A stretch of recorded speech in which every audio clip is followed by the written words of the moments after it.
Hello everyone, finally बैटोमे का last episode आ गया। Actually आया तो वेडनेसडे को ही था, लेकिन मेरी हेल्थ कंडीशन बहुत ख़राब थी जिसके चक्कर में थोड़ा लेट हो गया। I am really sorry for that. Actually मुझे ना डेंगू हो गया था, तो मैं इसको जल्द से जल्द ख़त्म करने की ट्राई करूँगी। ये हमने देखा था लास्ट पार्ट तक, आपको याद है ना? एशिया क्ला के ऊपर ऐसे गन तकती है, एक्चुअली साई के ऊपर क्ला सामने आ जाता है। बहुत फिल्मी वे में ड्रामा एंड हुआ था।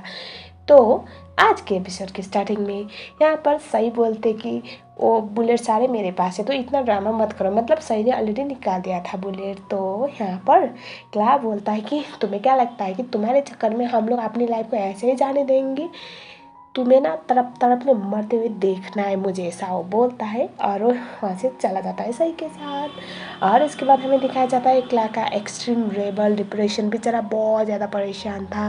यहाँ पर क्ला ऐसे ही बस रो रहा था, सैड बैठा हुआ था। सही जाती है और यहाँ पर वो बोलती है कि आज तुम यहीं पर रहो, तुम्हें गैरेज में जाने की कोई भी ज़रूरत नहीं है। वहाँ पर जाने के बाद तुम ना और भी ज़्यादा डिप्रेस फील कर सकती हो। और यहाँ पर क्ला बोलता है कि नहीं, मैं यहाँ से कोई नहीं जाऊँगा, मैं तुम्हें छोड़ के जाने वाला नहीं हूँ।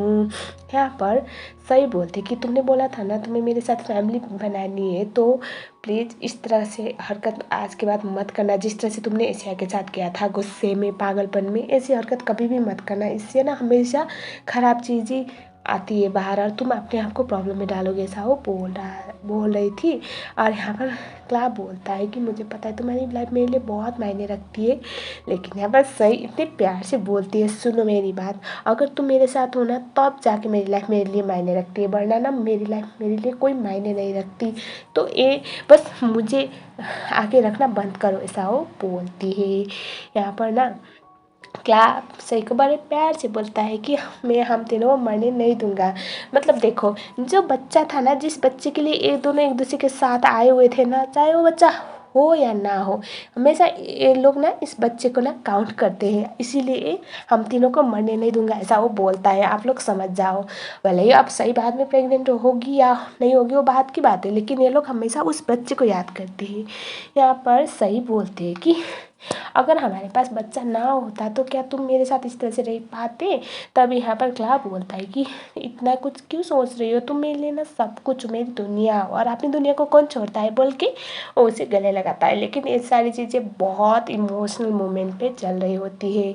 हमें दिखाया जाता है ससुर जी, आपको तो याद है, मैं तो ससुर जी ही बोलती हूँ। सही के पापा को पेन मिल जाता है। ये पेन वो था केम ना, जब केम जो इंसिडेंट में वो मारा गया था ना, उस टाइम पे वो पेन उसके साथ था।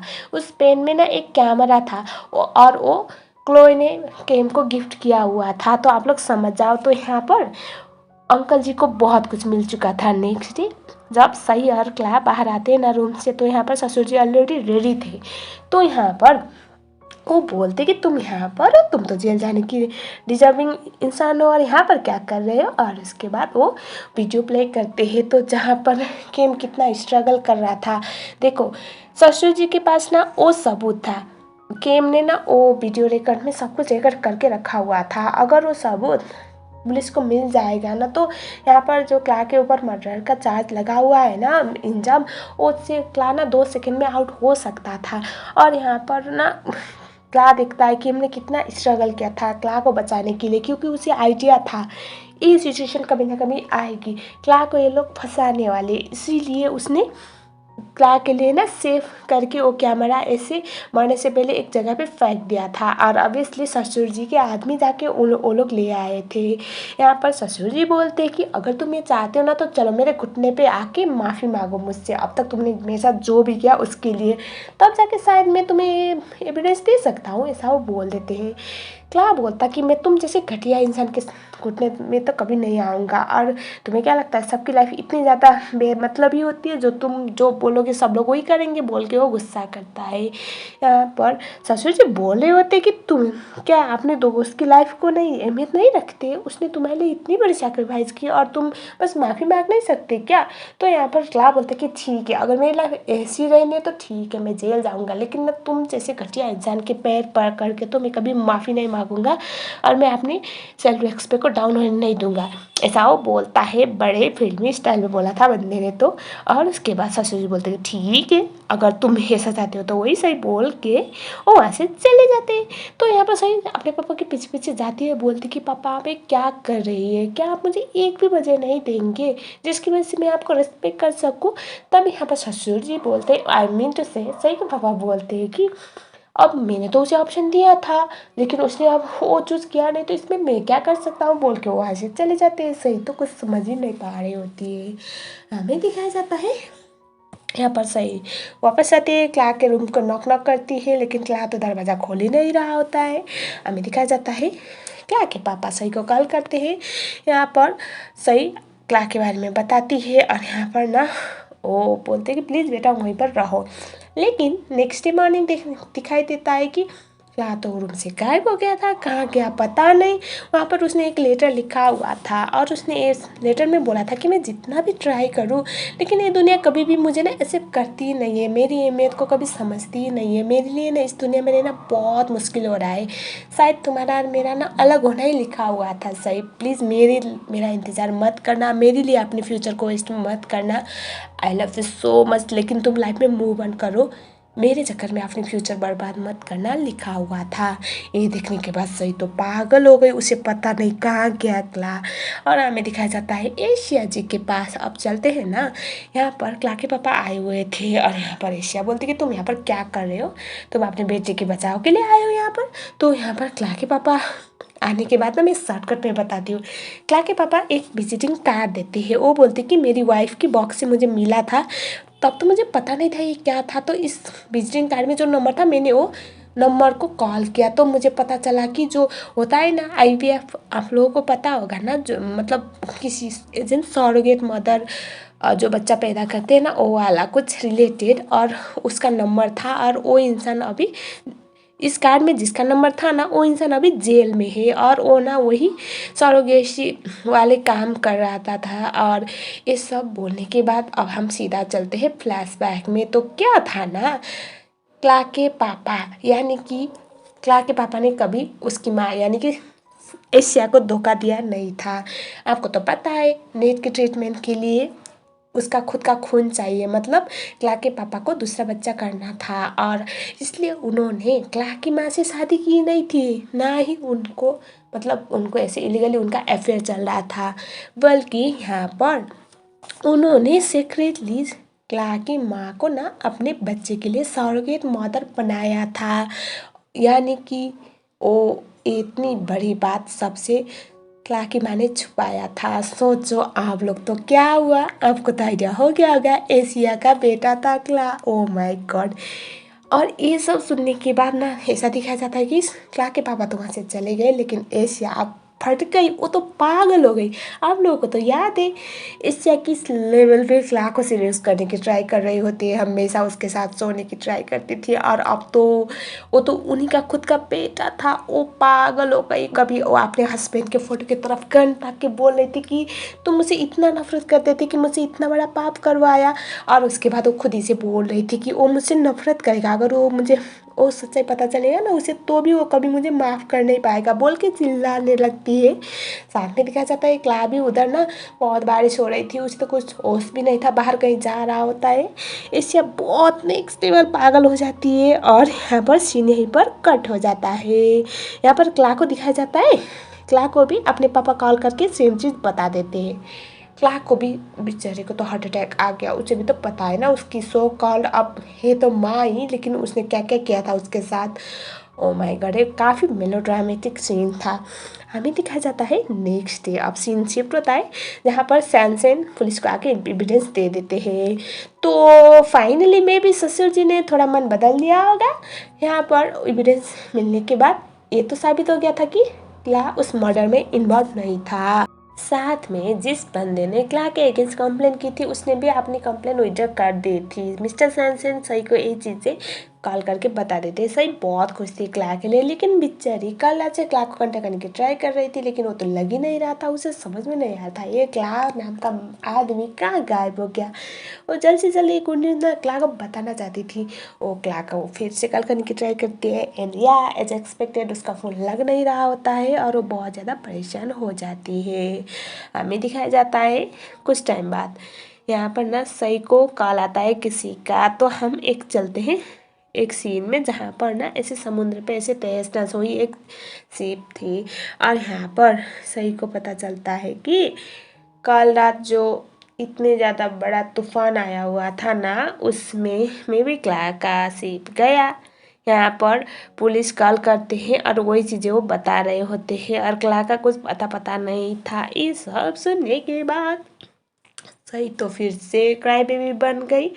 अब इसलिए क्यों नहीं रोएगी। यहाँ पर तो पुलिस वाले तो ये बोल रहे थे कि मैं भी क्ला मर गया है, क्योंकि इतना बड़ा तूफान को झेल पाना उसके लिए कोई आम बात नहीं है। सही ना समझ नहीं पा रही थी, वो बहुत ज़्यादा रोने लगती है, और यहाँ पर वो ना कुछ समझ पा ही नहीं रही थी।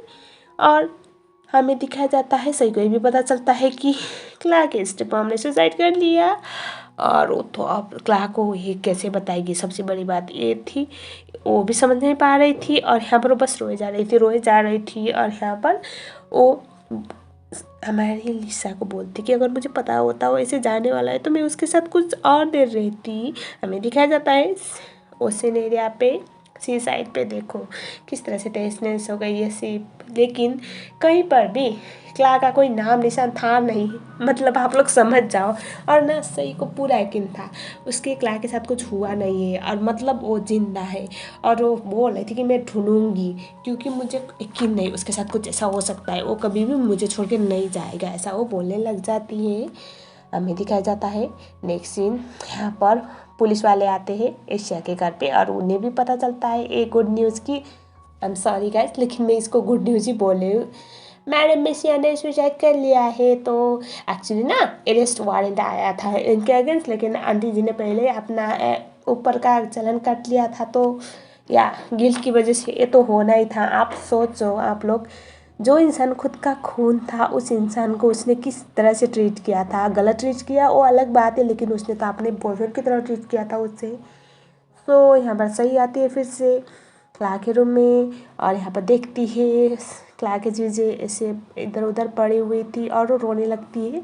वो बोलती है कि ये ऐसा क्यों होता है, बार बार हमारे लिए ना एक दूसरे के साथ होना इतना मुश्किल हो जाता है, और हम दोनों अलग ना एक झटाक में हो जाते हैं। प्रॉब्लम क्या है, आखिर ऐसा क्यों होता है, बोल के वो रोने लग जाती है।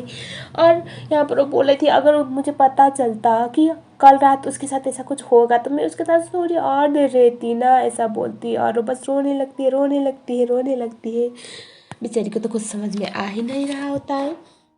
और हमें यहाँ पर ये बोल रही थी सही कि वो ऐसा बोल रहा था कि वो हमेशा मेरे साथ रहेगा, लेकिन वो उस तरह से चला गया। और यहाँ पर सही चिल्ला कर ऐसे ओपन एरिया पे जाके बोले थे प्लीज़ वापस आ जाओ। तुमने बोला था ना हम दोनों एक दूसरे को अभी भी प्यार करते थे, तुम मुझे छोड़ के कैसे जा सकते हो, प्लीज़ वापस आओ।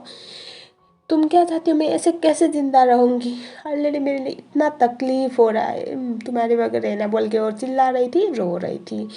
सही क्ला को सर्च करना स्टार्ट कर देती है, और वही है ना ढूंढने पे तो भगवान भी मिल जाते हैं। ये डायलॉग बहुत फेमस है। इसी तरह से सही को क्ला मिल जाता है, लेकिन इससे बहुत मतलब फंसा हुआ था। और यहाँ पर वो भागती हुई क्ला के पास जाती है, और वो क्ला को उठाने की ट्राई करती है। क्ला धीरे से आंखें खोलता है, और वो बोलता है कि ये कोई सपना है क्या सही।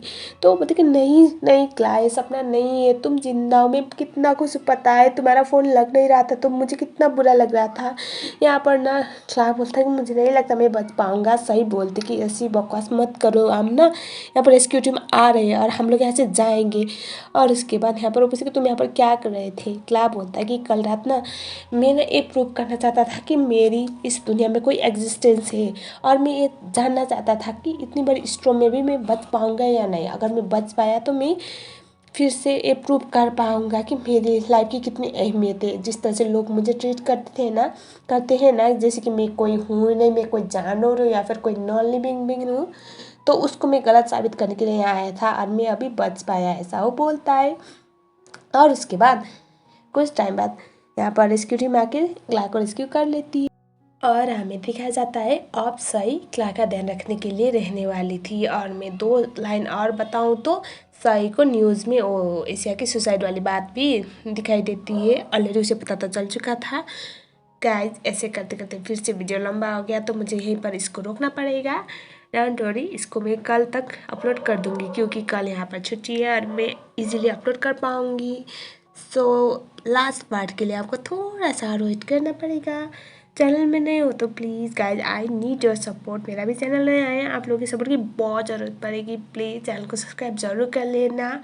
और मैंने ना एक बहुत प्यारा सा कॉन्ट्रैक्ट मैरिज वाला ड्रामा चूज़ किया है और थोड़ा सा फोर्स मैरिज टाइप का भी है। तो आई जस्ट पहली बार मैं कोई फोर्स ड्रामा यूज़ कर रही हूँ अपने चैनल पे, आपको ज़रूर पसंद आएगा। लेकिन इस ड्रामा को ख़त्म होने के बाद मैं उस ड्रामा को स्टार्ट ज़रूर करूँगी। मिलते हैं नेक्स्ट वीडियो में, तब तक के लिए थैंक्स फॉर वॉचिंग।